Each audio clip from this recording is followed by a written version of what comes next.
has something in his mind that is special. But let's go to the icon board, as we have a lot of moves there. And look at the opening. He went with the Caro-Kann system. This D takes E4, Knight takes E4, Knight F6. I really like this, by the way, for the black side. He goes C3, Bishop to D6. Castle happens. Queen's into attacking that pawn and check. Knight defends it, and now instead of H6, he goes H5. Pretty common idea in this variation, but still. And the fact that Vishi's thinking here makes me a bit nervous, because if you don't know how, the setup here is white, it can be really tricky. It's tricky, and the imbalance here, guys, is that white has this majority 4 versus 3 on the queen side, but black does have these double pawns which control the E5 and G5 squares, and by having this pawn on H4, you do kind of have some attacking ideas, like let's say Bishop E6, Queen D7, some sacks, but Gukesh goes for Knight to D7. There is a nice tactic in this position, by the way. If you go Bishop F4, offering a very peaceful trade. What a nice question. After Bishop, then there might be. Well, there isn't. Wait, what? Why? Why not? Wow. Please tell me why not. Because you take the Knight on E2, I take with the Queen. Let me just show this variation, as it feels as if black has won an exchange, but there is Queen E4. Okay, so it's like a reverse tactic. They're giving a check and controlling the E file with your rook, and it is GG for Gukesh. Exactly. Can Vishy go Bishop F4 here? That would be such a nice trap. You go Bishop F4 and you're like, oh no!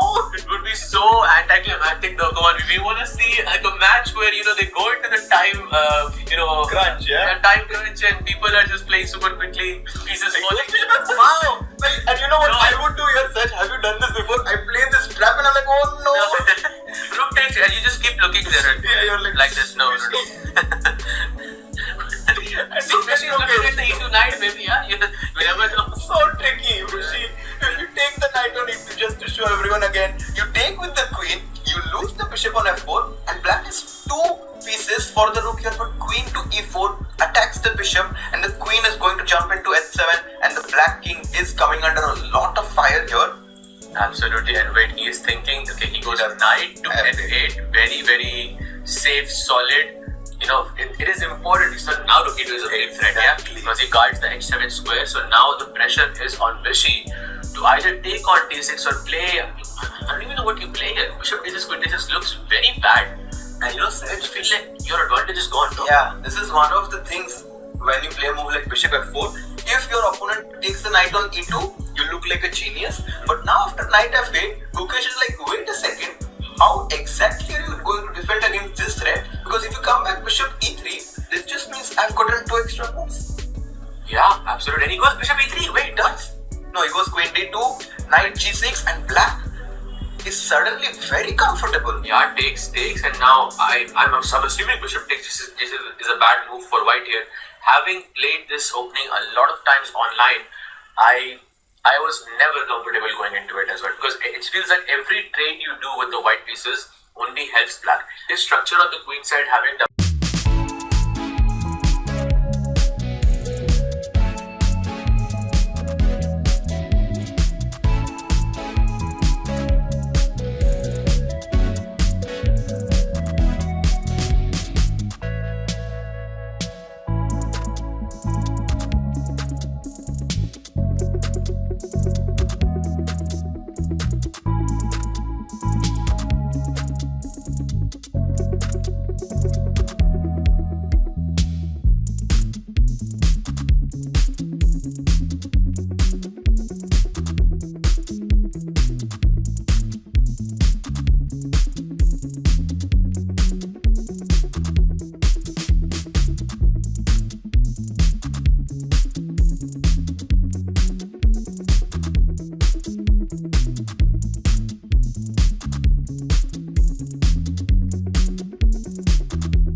His advantage, he's losing the pawn, but he still maintains time advantage. He maintains time advantage.